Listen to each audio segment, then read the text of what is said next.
Area ఇచ్చింది మనము, funds తీసుకుంది మన నుండి, కానీ జాబ్స్ మాత్రం ఎవరికి ఇచ్చారు అంటే నాన్ లోకల్స్కి ఇచ్చారు. 1961-62లో పవర్ స్టేషన్ ఏర్పాటైంది అన్నాం. మరి 1969లో మూవ్మెంట్ జరగడానికి రీజన్ ఏంటి? Hello all, welcome to this session. It's my Alekhya. ఈ సెషన్లో మనము 1969 మూవ్మెంట్ గురించి డిస్కస్ చేసుకుందాం. ఈ మూవ్మెంట్లో పొలిటికల్ లీడర్స్, ఇంటలెక్చువల్స్ తర్వాత ఇన్వాల్వ్ అయ్యారు. కానీ ఎక్కువగా మూమెంట్ జరగడానికి రీజన్ ఎవరు అంటే ఎంప్లాయీస్, స్టూడెంట్స్.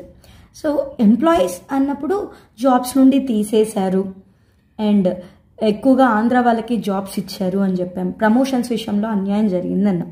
అండ్ స్టూడెంట్స్ ఎక్కువగా అంటే తెలంగాణ వాళ్ళకి సీట్స్ కేటాయించాలి కానీ ఇవ్వలేదు అని చెప్పాము. అండ్ ఫ్యూచర్లో మనకు కూడా ఉద్యోగాలు ఉండకపోవచ్చేమో, మనం కూడా ఇబ్బంది పడతామేమో అని చెప్పి ఇలా డిఫరెంట్ రీజన్స్ ఉన్నాయి.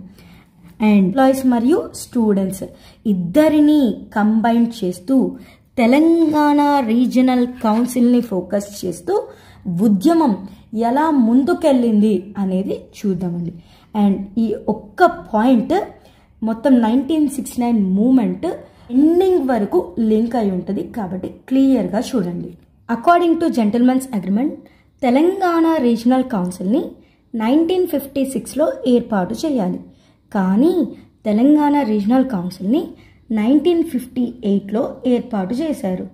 అండ్ తెలంగాణ రీజనల్ కౌన్సిల్ ఏర్పాటు చేయడానికి రీజన్ ఏంటి అంటే తెలంగాణ స్టేట్లో ఉన్న బ్యాక్వర్డ్ ఏరియాస్లో ఫెసిలిటీస్ని ఏర్పాటు చేయాలి. అంటే వాటర్ అవ్వచ్చు లేదా what ever the development, so ఏవైనా కానీ ఫెసిలిటీస్ని ఏర్పాటు చేయాలి అండ్ ఆ ఏరియాస్ని డెవలప్ చేయాలి. అండ్ ఒకవేళ ఈ డెవలప్మెంట్ కోసం ఫండ్స్ కావాలి అంటే ఆ ఫండ్స్ని తెలంగాణ సర్ప్లస్ ఫండ్స్ నుండి యూటిలైజ్ చేసుకోవచ్చు అని చెప్తున్నారు. అంటే ఇన్ సింపుల్ తెలంగాణ రీజనల్ కౌన్సిల్ని ఎందుకు ఏర్పాటు చేశారు అంటే తెలంగాణ సర్ప్లస్ ఫండ్స్ని చూసుకోవడం కోసం, అంటే ఎంత యూజ్ చేస్తున్నారు ఏంటి అని చెప్పి చూసుకుంటూ ఉండడం కోసం. అలానే బ్యాక్వర్డ్ ఏరియాస్లో ఫెసిలిటీస్ని ఏర్పాటు చేయడం అండ్ డెవలప్ చేయడం కోసం కూడా తెలంగాణ రీజనల్ కౌన్సిల్ని ఏర్పాటు చేశారు అని చెప్పచ్చు. ఇంకొక మెయిన్ పాయింట్ ఒకటి ఉందండి, అదేంటి అంటే తెలంగాణ సర్ప్లస్ ఫండ్స్ని తెలంగాణ స్టేట్ పీపుల్ కోసం మాత్రమే యూజ్ చేయాలి అండ్ తెలంగాణ స్టేట్ డెవలప్మెంట్ కోసం మాత్రమే యూజ్ చేయాలి. అంటే తెలంగాణకు సంబంధించిన మిగులు బడ్జెట్ ఏదైతే ఉందో తెలంగాణ ప్రజల కోసం మరియు తెలంగాణ డెవలప్మెంట్ కోసం మాత్రమే యూజ్ చేయాలి అనేది చాలా అంటే చాలా ఇంపార్టెంట్ పాయింట్.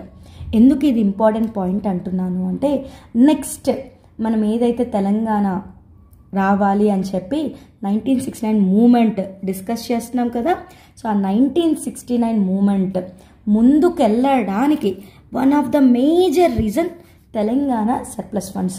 అండ్ ఈ సర్ప్లస్ ఫండ్స్ వెరిఫై చేయడం కోసం అండ్ సర్ప్లస్ ఫండ్స్ని ఆంధ్ర వాళ్ళు యూజ్ చేసుకున్నారు అని కూడా ఈ మూమెంట్లో చాలా అంటే చాలా యాక్టివిటీస్ చేశామన్నమాట. అండ్ ఫండ్స్ కోసం వెరిఫై చేయడానికి కమిటీస్ని ఏర్పాటు చేశారు, అవి కూడా డిస్కస్ చేసుకుందాం. ఓకే, సో కాబట్టి తెలంగాణ సర్ప్లస్ ఫండ్స్ అనేది one of the major reason, గుర్తుపెట్టుకోండి. ఎలా ఇది మేజర్ రీజన్ అవుతుంది అనేది కూడా చూద్దాం. తెలంగాణ స్టేట్లో బ్యాక్వర్డ్ ఏరియాస్ ఉంటాయి అండ్ ఆ ఏరియాస్లో ఫెసిలిటీస్ని ఏర్పాటు చేయాలి. ఏరియాస్ డెవలప్మెంట్ కోసం తెలంగాణ స్టేట్ ఫండ్స్ని యూజ్ చేయొచ్చు అని చెప్పాం కదా.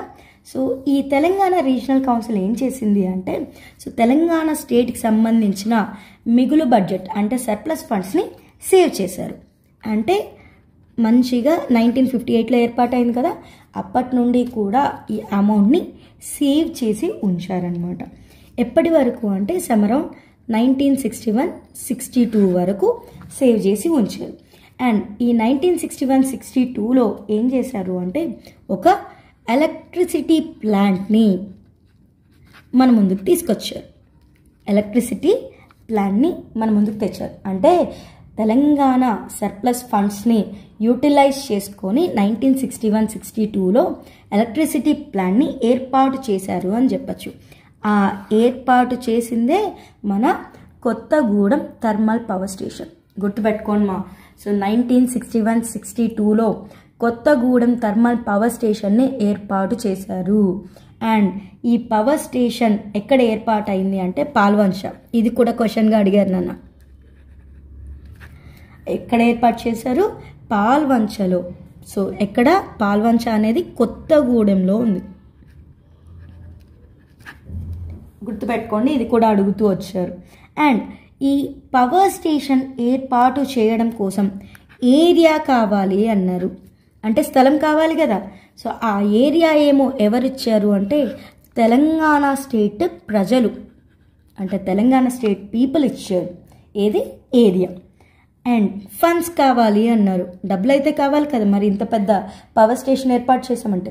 మరి ఆ ఫండ్స్ ఏమో తెలంగాణ సర్ప్లస్ ఫండ్స్ ఉన్నాయి కదా, మిగులు బడ్జెట్. సో సర్ప్లస్ ఫండ్స్ అంటే ఐడియా ఉందమ్మా? ఒకవేళ ఐడియా లేకపోతే చూడండి, మన బడ్జెట్ అయితే వస్తుంది కదా.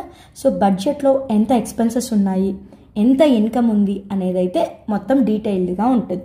సో మొత్తం మన ఇన్కమ్ ఎంత అండ్ ఎక్స్పెన్సెస్ ఎంత అనే క్లారిటీ వచ్చిన తర్వాత కొన్నిసార్లు అమౌంట్ అయితే మిగులుతూ ఉంటుంది, కొన్నిసార్లు అమౌంట్ తక్కువ వస్తూ ఉంటుంది కదా.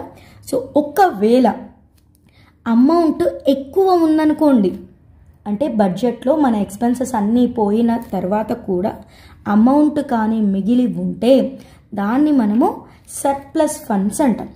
ఒకవేళ మనకి ఎక్స్పెన్సెస్ అయిపోయాయి బట్ స్టిల్ ఇంకా అమౌంట్ కావాలి, అంటే మనకు ఇచ్చిన అమౌంట్ సరిపోలేదు, అంటే మనము తక్కువలో ఉన్నాం, ఇంకా అమౌంట్ కావాలి, అలాంటి దాన్ని మనం ఏమంటామంటే డెఫిసిట్ అంటాం. గుర్తుపెట్టుకోండి.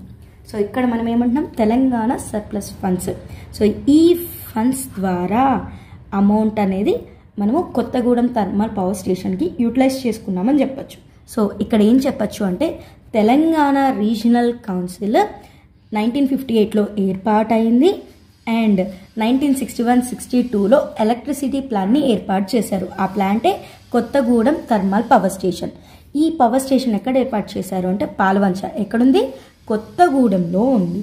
అండ్ ఈ పవర్ స్టేషన్ ఏర్పాటు చేయడం కోసం ఏరియా ఏమో తెలంగాణ స్టేట్ ప్రజలు ఇచ్చారు అండ్ ఫండ్స్ ఏమో తెలంగాణ సర్ప్లస్ ఫండ్స్ నుండి యూటిలైజ్ చేసుకున్నామని చెప్పచ్చు. ఓకే, సో ఏరియా మన వాళ్ళే ఇచ్చారు అండ్ ఫండ్స్ మన డబ్బులే అన్నమాట.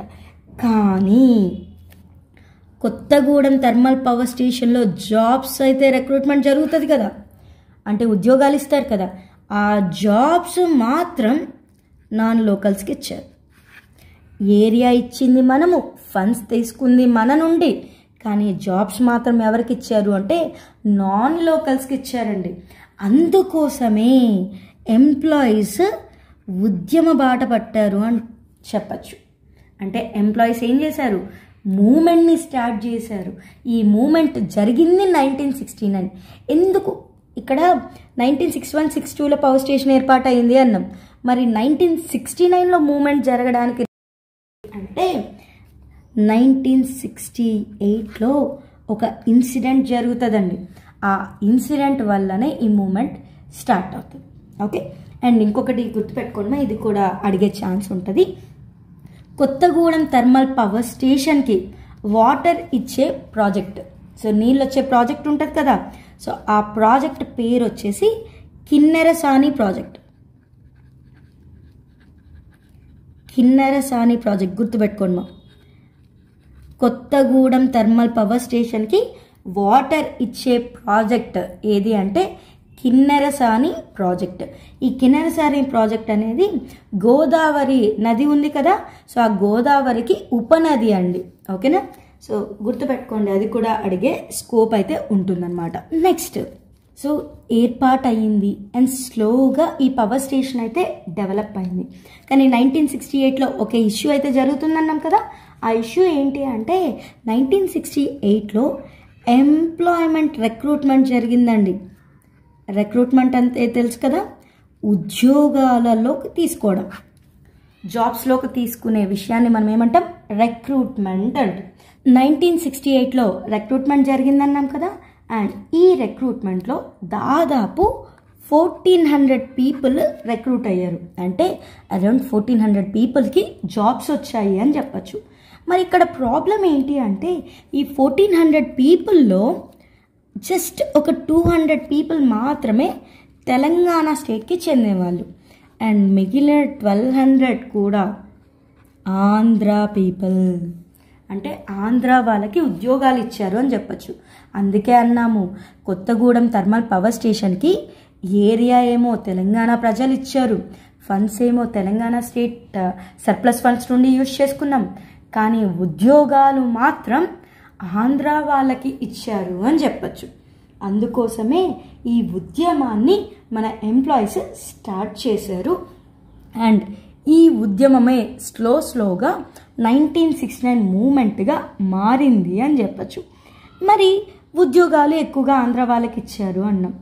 అండ్ ఇక్కడ క్వశ్చన్ చేసిన ఫస్ట్ పర్సన్ ఎవరు అంటే కృష్ణ. ఎవరు? కృష్ణ. సో ఇతని గురించి కూడా అడుగుతూ ఉంటారండి. సో 1969 మూమెంట్లో ఎంప్లాయీస్ తరపున ఫస్ట్ ఉద్యమం చేసింది ఎవరు అంటే కృష్ణ అండి.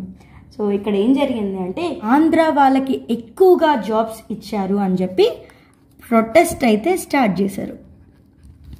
ఏం స్టార్ట్ చేశారు? ప్రొటెస్ట్ అయితే స్టార్ట్ చేశారు.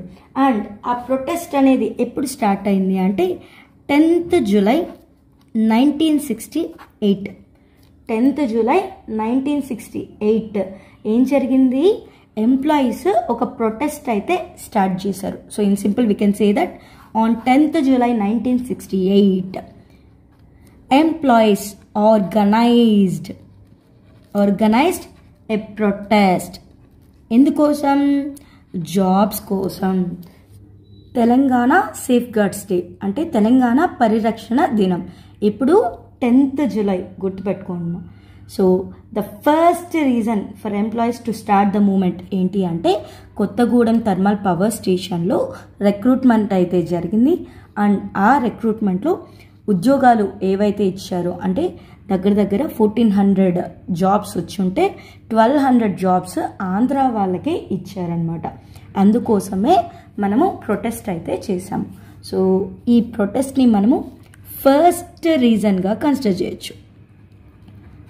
ఎంప్లాయీస్ ఉద్యమం స్టార్ట్ చేయడానికి ద ఫస్ట్ రీజన్ వచ్చేసి కొత్తగూడెం థర్మల్ పవర్ స్టేషన్లో ఎక్కువగా ఆంధ్ర వాళ్ళకి ఉద్యోగాలు ఇవ్వడం. Okay. And next second reason ఏంటో చూద్దాం. సెకండ్ రీజన్ ఏంటి అంటే ఆంధ్రప్రదేశ్ గవర్నమెంట్ ఉంది కదా, అంటే ఆంధ్ర తెలంగాణ కలిసి ఏపీ ఫామ్ అయింది కదా ఆంధ్రప్రదేశ్. సో ఆంధ్రప్రదేశ్కి సీఎం ఎవరు అంటే కాసు బ్రహ్మానంద రెడ్డి. గుర్తుపెట్టుకోండి. కేబీఆర్ పార్క్ కూడా ఉంది కదా హైదరాబాద్లో. ఓకే. సో ఆంధ్రప్రదేశ్కి సీఎం ఎవరు 1968 టైంలో అంటే కాసు బ్రహ్మానంద రెడ్డి. సో ఆ టైంలో ఏపీ గవర్నమెంట్ ఏం చేసింది అంటే కొన్ని ఆర్డర్స్ అయితే పాస్ చేశారు. సో ఆ ఆర్డర్స్ ఏంటి అనేది చూద్దాం. ఆంధ్రప్రదేశ్ గవర్నమెంట్ ఆర్డర్స్ పాస్ చేయడం వల్ల చాలామంది జాబ్స్ అయితే కోల్పోయారు. ఏ కేటగిరీలో జాబ్స్ అనేది తీసేశారు అంటే బోర్డ్స్ మరియు కార్పొరేషన్స్లో.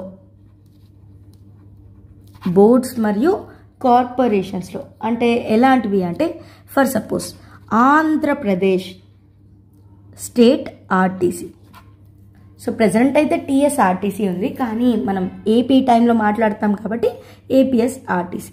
సో రోడ్ ట్రాన్స్పోర్ట్ కార్పొరేషన్ అంటున్నాం కదా, సో వీటిని మనము కార్పొరేషన్స్ అంటాం. అలానే ఇంకా ఏపీడీడీసీ అంటాం. APDDC Andhra Pradesh dairy development corporation అన్నమాట. Dairy development corporation. Next Andhra Pradesh state electricity board. So ఇలా వీటిని ఏపీఎస్ఆర్టీసీ అని, ఏపీడీడీసీ అని, ఏపీఎస్సీబీ. సో ఎస్సీబీ అంటే state electricity board, RTC road transport corporation, DDC dairy development corporation. Boards మరియు కార్పొరేషన్స్ అంటాం. So వీటి నుండి ఎక్కువ మంది జాబ్స్ అయితే కోల్పోయారు అని చెప్పచ్చు. ఓకేనా. సో ఎప్పుడైతే జాబ్స్ నుండి తీసేశారో అప్పుడు మన వాళ్ళు ఏం చేశారు అంటే హైకోర్టుకి వెళ్ళారు. ఎక్కడికి వెళ్ళారు? హైకోర్టుకి వెళ్ళారు, మాకు న్యాయం జరగాలి, ఉద్యోగాల నుండి తీసేశారు అని చెప్పి.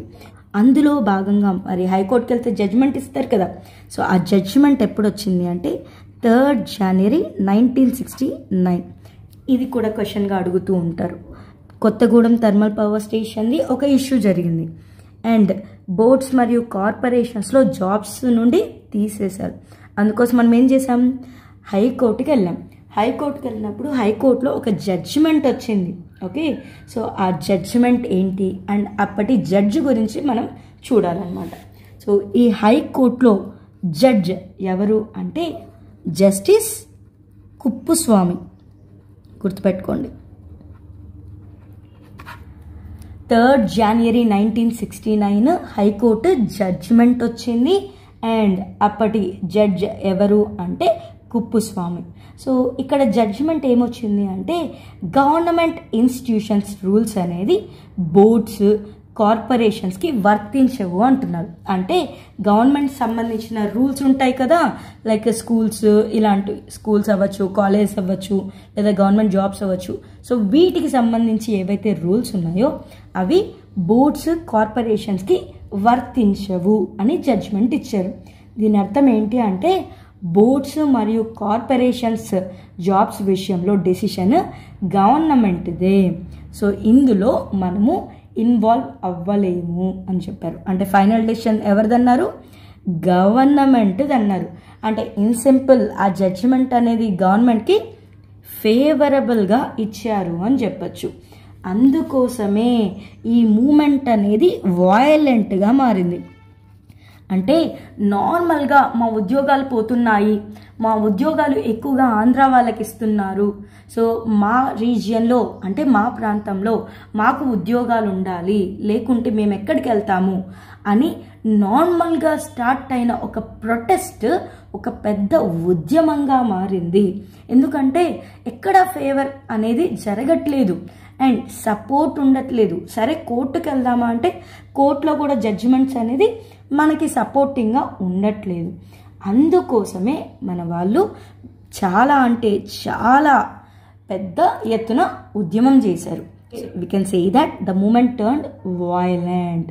మరి ఇంత పెద్దగా ఉద్యమం జరిగితే గవర్నమెంట్ అయితే ఏదో ఒక సొల్యూషన్ మన ముందుకు తీసుకొస్తుంది కదా. అలా మన ముందుకు వచ్చిన సొల్యూషనే ఆల్ పార్టీ అకర్డ్. సో ఈ టాపిక్ కూడా ఒక సబ్ టాపిక్ అండి. ఓకేనా, దాని గురించి కూడా మనము తెలుసుకుందాం. ఈ టాపిక్ గురించి డిస్కస్ చేసుకునే ముందు ఇంకొక చిన్న టాపిక్ ఉంది. అదేంటి అంటే స్టూడెంట్స్ గురించి. సో ఎంప్లాయీస్ అయితే ఉద్యోగాల నుండి తీసేస్తున్నారు మరియు నాన్ లోకల్స్కి ఇస్తున్నారని ఉద్యమం స్టార్ట్ చేశాం. అందులో మెయిన్ పర్సన్ అయితే కృష్ణ అని చెప్పాం. మరి స్టూడెంట్స్ కూడా ఉద్యమం స్టార్ట్ చేశారు కదా. మరి స్టూడెంట్స్కి సంబంధించి ఒక మెయిన్ ఇంపార్టెంట్ క్వశ్చన్ అయితే ఎప్పుడు అడుగుతూ వచ్చారు. ఆ క్వశ్చన్ ఏంటి అంటే స్టూడెంట్స్కి సంబంధించి ఉద్యమాన్ని మొదలుపెట్టిన ఫస్ట్ పర్సన్ ఎవరు అంటే అన్నాబత్తుల రవి. గుర్తుపెట్టుకోండి, ఎక్కువసార్లు అడిగారు. 1969 మూమెంట్లో ఇన్వాల్వ్ అయిన ఫస్ట్ స్టూడెంట్ ఎవరు అంటే అన్నాబత్తుల రవీంద్రనాథ్. ఇప్పుడు 8th January 1969 ఎక్కడ చేశారు? ఖమ్మంలోని గాంధీ చౌక్ దగ్గర చేశారు. అండ్ ఈ 1969 మూమెంట్లో అరౌండ్ 369 మెంబర్స్ తెలంగాణ కోసం చనిపోయారండి. గుర్తుపెట్టుకోండి, 1969 ఉద్యమంలో ఎంతమంది అమరులయ్యారు అంటే 369 మెంబర్స్ అమరులు అంటే చనిపోయారు అని చెప్పచ్చు. అండ్ నెక్స్ట్ ఖమ్మంలో అయితే స్టార్ట్ అయింది.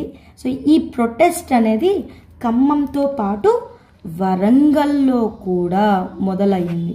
అలా స్టూడెంట్స్ ఖమ్మం మరియు వరంగల్లో ఉద్యమాన్ని స్టార్ట్ చేశారు. అండ్ ఈ ఉద్యమం మరింత ముందుకెళ్ళింది అండ్ ఎంప్లాయీస్కి మంచి సపోర్ట్ అయితే దొరికింది. దట్ ఈస్ త్రూ స్టూడెంట్స్ అని చెప్పచ్చు. ఇలా మొత్తానికి ఎంప్లాయీస్ మరియు స్టూడెంట్స్ 1969 మూమెంట్ ముందుకెళ్ళడానికి ఒక పెద్ద రీజన్గా మన ముందు ఉన్నారు. ఓకే, అండ్ ఇంకొకటి సో 1969 మూమెంట్లో ఎక్కువగా ఇన్వాల్వ్ అయింది ఎంప్లాయీస్, స్టూడెంట్స్ ఓకే, ఈ 2 మెయిన్ రీజన్స్ అవుతాయి. Next, Telangana surplus funds Telangana development కోసమే యూజ్ చేయాలి అన్నాం. కానీ తెలంగాణ డెవలప్మెంట్ కోసం యూజ్ చేయకుండా ఆంధ్ర డెవలప్మెంట్ కోసం యూజ్ చేశారు. కాబట్టే ఈ ఉద్యమం అనేది ఇంకా చాలా ఎక్కువగా జరిగింది అని చెప్పచ్చు. సో ఇవి మన మెయిన్ పాయింట్స్. వీటిని ఎందుకు ఫోకస్ చేస్తున్నాము అంటే మూమెంట్ ముందుకెళ్ళడానికి వీళ్ళు reason employees and students. And మూమెంట్లో భాగంగా మనం చేసింది ఏంటి? కమిటీస్ ఏర్పాటు చేసాం, యాక్టివిటీస్ చేసింది ఎంప్లాయీస్ అండ్ స్టూడెంట్స్. తర్వాత ముందుకు నడిపించింది అంటే పొలిటికల్ లీడర్స్ కూడా ఇన్వాల్వ్ అయ్యారు. అండ్ ఇక్కడ మేజర్ రోల్ ప్లే చేసింది తెలంగాణ సర్ప్లస్ ఫండ్స్. 1956లో ఏపీ ఏర్పడిన తరువాత ఆంధ్ర మరియు తెలంగాణ ఎంప్లాయీస్ ఉంటారు కదమ్మా, ఆ ఎంప్లాయీస్ అందరూ కలిసి ఒక్కటయ్యి ఏపీ ఎన్జిఓని ఫామ్ చేశారు. ఏమి ఏర్పాటు చేశారు? AP NGO. ఏపీ ఎన్జిఓ అంటే ఆంధ్రప్రదేశ్ నాన్ గెజెటెడ్ ఆఫీసర్స్. ఏంటి? Non gazetted officers.